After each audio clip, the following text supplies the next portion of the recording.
Dalam proses penilaian, terdapat 3 macam pendekatan, yakni pendekatan data pasar, pendekatan pendapatan, dan pendekatan biaya.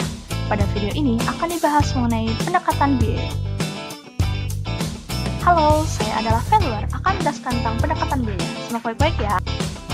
Menurut SE54-PJ-2016, pendekatan biaya atau cost approach adalah pendekatan penilaian berdasarkan biaya pembangunan baru atau biaya penggantian baru setelah dikurangi dengan penyusutan. Nilai properti terdiri atas nilai tanah dan nilai bangunan. Untuk mencari nilai tanah, appraisal harus melakukan penilaian dengan menggunakan pendekatan data pasar, sedangkan nilai bangunan dapat dicari dengan pendekatan biaya.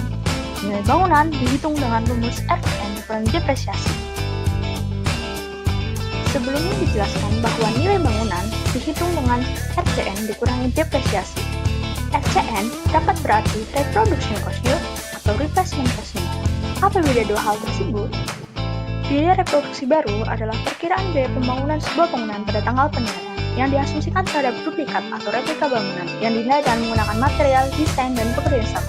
Artinya, perhitungan ini seakan-akan kita akan membangun sebuah bangunan yang sama atau identik, di mana semua material, desain, dan pekerjaan yang sama.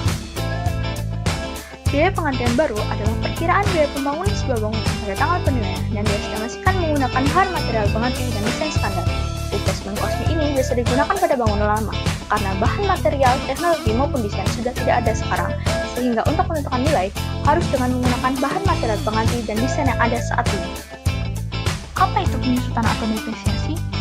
Mari kita simak.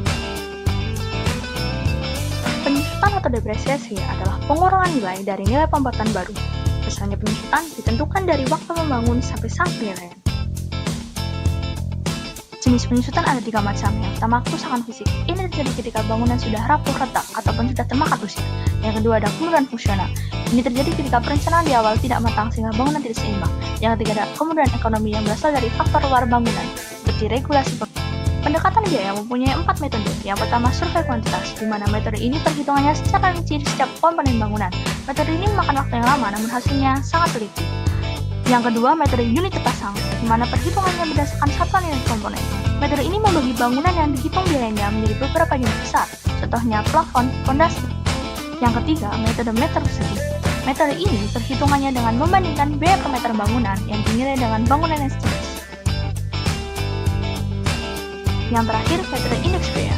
Metode yang perhitungannya berdasarkan harga pembangunan sebelumnya. Metode ini dilakukan dengan memberi indeks pada harga, bahan, upah, dan tenaga kerja.